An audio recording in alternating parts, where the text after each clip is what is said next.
The notice was tacked to the board outside the land office, between a lost mule advertisement and a notice about unclaimed mail. It said, "Widower with sawmill operation seeks capable woman for housekeeping and care of 2 children. Meals provided, private quarters.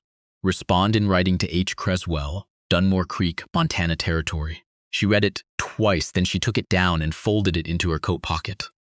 She had been in Billings for 11 days by then, sleeping in the back room of a laundry, where the owner, a woman named Mabel, had taken pity on her after asking no questions and receiving no answers. The room smelled of lye and wet wool. She did not mind. She had slept in worse. She wrote the letter that evening at the laundry table, in the light from a single candle. She did not tell him much. She told him she was 28, that she had managed a household before, that she did not require much, and that she could start within the week. She did not mention what had brought her to Billings, or what she had left behind in Cheyenne. She signed it with her first initial and her family name and left it at the land office the next morning. His reply came in 4 days. It said, "Come Thursday, stage stops at Dunmore Creek Junction, 2 miles north of the mill. I will send my man Jasper to meet you." She was on the stage Thursday morning. Jasper was older than she expected, past 60 she thought, with a gray beard that grew unevenly on one side of his jaw. He drove a mule-drawn wagon and did not say much on the ride in. She did not ask him to. She watched the land instead. The territory here was different from Cheyenne. Taller hills. The pines came down close to the road in places, dark and dense, and then opened suddenly into broad meadows where the grass lay flat and silver in the October light. A creek ran alongside the road for a good mile, running fast and clear over smooth stones. She noted the color of the water. Clear water meant the mill upstream was not fouling it. That was something. The mill came into view before the house did. She heard it first, a low mechanical grinding that rose and fell on the wind, and then saw the roof of the sawing shed above the tree line, and then the whole operation opened up as the wagon rounded the last bend. The main shed, the drying stacks, the log pond, and behind all of it, set back from the noise on a slight rise, a 2-story timber house with a covered porch and smoke coming from one chimney. She took note of the log pond. The near end was clogged with bark and debris. That slowed the throughput. She filed it away. He was standing on the porch steps when Jasper pulled the wagon up. He was taller than his letter had suggested, though of course letters suggest nothing about a person's height, and he had the look of a man who had been outdoors most of his life and had recently been forced indoors. The color was still in his face, but there was something behind his eyes that sat too still. He said, "You made good time." She said the stage was on schedule. He nodded. He did not offer to help with her bag. Jasper did. The children were 7 and 4. The older one was a boy named Silas, dark-haired and watchful, who stood in the doorway of the kitchen when she came in and said nothing. The younger was a girl, Corey, who was sitting on the kitchen floor with a wooden spoon and a tin pot, and who looked up at her with complete indifference before going back to what she was doing. She decided she liked them both immediately. The kitchen was workable, but not well organized. The staples were stored in no particular order. The lard was kept too close to the stove, and there was a smell coming from under the dry sink that she identified within 10 minutes as a mouse that had died in the wall cavity sometime in the last week. She left the back window cracked to move the air through. He showed her the room, small, off the back of the kitchen, with a cot and a washstand and a hook on the wall for her coat. She put her bag on the floor and looked at the window. It faced the mill. She could see from that window the yard between the drying stacks and the main shed. She could see the men who moved through it, and she could see the log pond, and she could see where the lumber came out of the saw shed on a rail and was walked by hand to the stacks. She stood at the window for perhaps 2 minutes, counting the men she could see, noting how they moved. Then she went back to the kitchen and started supper. She had the house running clean within a week. That was the easy part. She cooked for the children and for him and for Jasper, who it turned out took his meals at the house rather than the bunkhouse where the mill hands stayed. Nobody explained this arrangement to her. She did not ask. Jasper ate quietly, thanked her each time, and pushed his chair in when he left. She appreciated that. The mill hands took their meals separately, in a long shed near the bunkhouse, and a younger man named Dell was supposed to cook for them. She met Dell once in the first week when she went to the supply shed for salt. He was a loose-jointed young man of about 20 who was cooking a pot of something that smelled of burned fat and old onion. And when she looked into the pot, he said, "I know," without her saying anything. She respected that too. She learned the mill's rhythm quickly. The saws ran from first light to mid-afternoon, when the light was still good for stacking and sorting. The log pond needed clearing every few days or the flow slowed. The drying stacks were organized by wood type, pine near the road, larch further back. But the system had broken down somewhere in the last season, and now the types were mixed together, which slowed the sorting when a buyer came for a specific grade. She knew this because she watched. She watched from her window in the early mornings. She watched when she hung laundry on the line and when she walked Corey to the edge of the yard in the afternoons.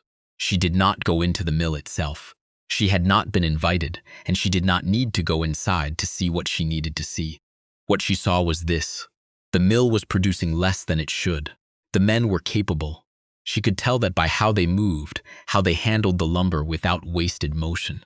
But something upstream was wrong. She thought about it while she made bread, and while she put the children to bed, and while she sat with the accounts book she had found on the shelf in his office, which she had taken down and begun reading on her third evening there, because it was sitting open on the shelf and no one had said she could not.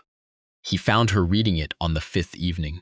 He stood in the doorway of the kitchen and looked at her for a moment and then said, "That's the mill ledger," she said. "I know." He said, "You can read it?" She said, "You can see that I'm reading it." He came and stood across the table from her and looked down at the open pages. She did not close the book or move it away from her. After a moment, he pulled out the other chair and sat down. She showed him what she had found. The ledger went back 4 years. The first 2 years were in one handwriting, even, careful, with detailed notations in the margin. The last 2 years were in a different hand, faster, less careful, and with several entries that did not match the production tallies she could read in the separate operations log she had found in the same shelf. Numbers moved from one column to another without explanation. Totals that did not add correctly. His face was still while she walked him through it. He said, "Doss handled the books." She said, "Who is Doss?" He was quiet for a moment. He said he left in August. Said he had family in Oregon. He paused again. He'd been with the mill for 6 years. She did not say what she was thinking. She wrote 2 numbers on a slip of paper and set it on the table between them. One was the figure the ledger showed as the mill's profit for the previous season. The other was the figure she had calculated from the operations log, the figure that reflected what the mill had actually produced and sold. The difference was not small. He looked at the 2 numbers for a long time. He did not say anything for a while. Then he said quietly, "He ate at this table." She said, "I know. I'm sorry." She spent the next 3 weeks with both books. She worked in the evenings after the children were in bed, and sometimes in the early mornings before they woke. She rebuilt the ledger from the operations log as far back as she could, cross-referencing the buyer receipts she found in a tobacco tin on the top shelf of the office, and the delivery manifest that she kept in a biscuit box in the wagon shed, because he had always handled the deliveries and kept his own record of what went out. Jasper's records were meticulous. She told him so. He said, looking at his hands, "My wife kept me honest about record keeping. Said if you don't write it down, it didn't happen." He paused. "She passed 3 winters ago." She said, "I'm sorry," he said. "So was I." She also walked the lumberyard. She started doing this on the 2nd week, in the afternoons when Corey napped and Silas was with his father. She walked slowly along the drying stacks, reading the chalk marks on the end of each stack, comparing them to what was noted in the inventory ledger. She found discrepancies there too. Not theft, she thought, just the natural drift of an operation where the bookkeeping had stopped being kept honestly and the men on the floor had adjusted their habits accordingly. Things went unrecorded, small amounts, but over a season they added up. One afternoon she found one of the mill hands watching her from the end of the row. He was a wide-shouldered man named Tatum, perhaps 40, with a look that was not quite hostile but was not friendly either. He said, "You're not supposed to be back here," she said. "Who told you that?" He said nothing. She said, "What's the grade on this stack?" She pointed to the one beside her. He looked at the chalk mark. He said, "Number 2 pine." She said, "What's it graded as in the inventory?" He was quiet for a moment. He said, "Number 1." She said, "How long has it been graded wrong?" He looked at the stack. He looked at her. He said, "Since Dawes changed the system in the spring." She asked him to walk the rest of the stacks with her. He did. By the time the first hard frost came, she had a clear picture of the mill's actual condition. It was not as bad as the ledger had suggested, but it was not good. The loss from Dawes's manipulation, she had stopped thinking of it charitably as mismanagement, was significant but survivable. The larger problem was the grading system, which had collapsed, and the log pond, which was throttling production, and 2 buyer relationships that had gone quiet in the last year, which she suspected was because the lumber they had received had not matched what they had ordered. She wrote all of this out in a summary. 3 pages, careful and plain. She put it on the kitchen table one evening before he came in for supper. He read it standing up, still in his coat. Silas was eating.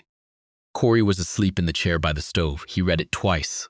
Then he set it down and sat in the chair across from her and said, "Where did you learn to do this?" She said, "My father ran a dry goods operation in Ohio. I kept his books from the time I was 16. He said, "And after that?" She looked at her hands on the table. She said, "I was married. My husband had a grain operation in Cheyenne." She paused. "He died 2 years ago. The operation went to his brother. The brother did not want me to stay on." He said, "I see." She said, "I am not looking for your sympathy. I'm telling you so you understand what I know how to do." He said after a moment, "I understand." They fixed the log pond first. It took 4 days. Her and Tatum and 2 other men working with pike poles in the cold water, clearing the bark accumulation that had built up over the summer. It was brutal work, and she did it alongside them, which she could see surprised the men at first and then did not. On the 4th day, Tatum brought her a pair of better gloves from the bunkhouse without being asked. After that, they regraded every stack in the yard. It took another week. She and Tatum and a mill hand named Peck went through systematically, chalking the correct grade on each stack and logging it against the inventory. When they were done, she had a true count of what was in the yard for the first time in over a year.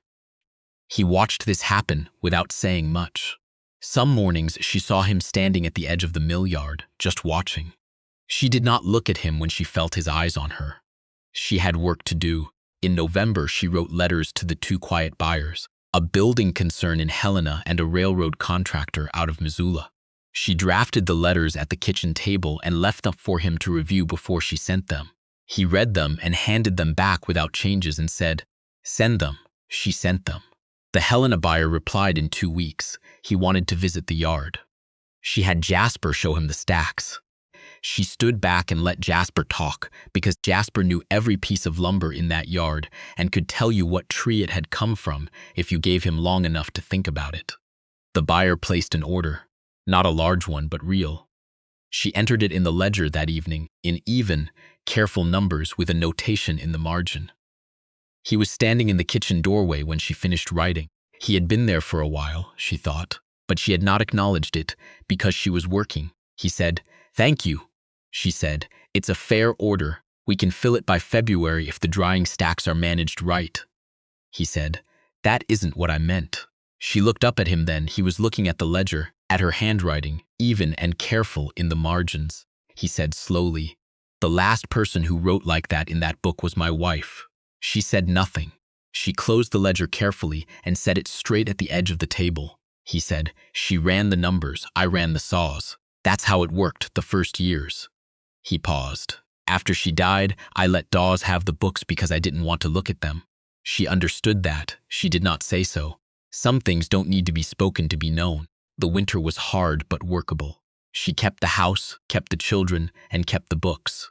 Silas started sitting at the kitchen table in the evenings while she worked, not talking, just present, doing his sums for school, and she found she liked the company of him, his quiet concentration that reminded her of herself at that age. Corey had decided by November that she belonged to her, which meant following her from room to room and demanding to help with tasks she was not yet capable of helping with. And she let her help anyway, because Corey was 4, and the world was still a place that rewarded enthusiasm. Jasper taught her where the property lines ran and showed her the timber stands on the east ridge that hadn't been logged yet. He walked her through the trees one afternoon in January, the snow quiet under their boots, and explained which stands were mature and which needed another decade. She listened to all of it and asked questions that she could tell surprised him. He said, "You're thinking past this winter." She said, "Someone has to." He was quiet for a moment. He said, "That's what she used to say." He didn't specify who. She didn't ask. In February, the Missoula contractor replied. He wanted to place a larger order, framing lumber for a bridge project, a grade and quantity that would stretch the mill's capacity, but not beyond what she believed they could manage if they organized correctly. She ran the numbers twice before bringing them to the kitchen table. He sat across from her and listened while she walked him through it. She showed him the production schedule she had drafted, the staffing adjustments she thought they'd need, the timeline for delivery. She put it all in front of him plainly, without softening it. He said, "You think we can do this?" She said, "I think you can. The men know their work. The lumber is in the yard.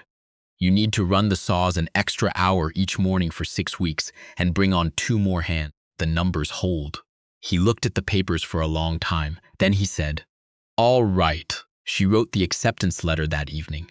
Spring came late that year, the snow staying in the high meadows past April. By the time it cleared, the bridge contract was filled and delivered, on time, within grade, and the railroad contractor had sent a second inquiry, larger than the first. Jasper delivered the lumber himself to Missoula and came back with a banker's check and a letter that said the contractor intended to use them for all future projects in the territory if they could hold to the same standards. She read the letter at the kitchen table. She thought of her father, in Ohio, explaining to her at 16 that a number written honestly was worth more than a number written hopefully. She thought of the ledger she had rebuilt, page by careful page, through the winter evenings. She thought of Dawes, who had eaten at this table and written numbers dishonestly for 2 years because a grieving man had not wanted to look at the books. She took the letter and opened the ledger to the inside back cover, where there was a blank page she had kept intentionally blank.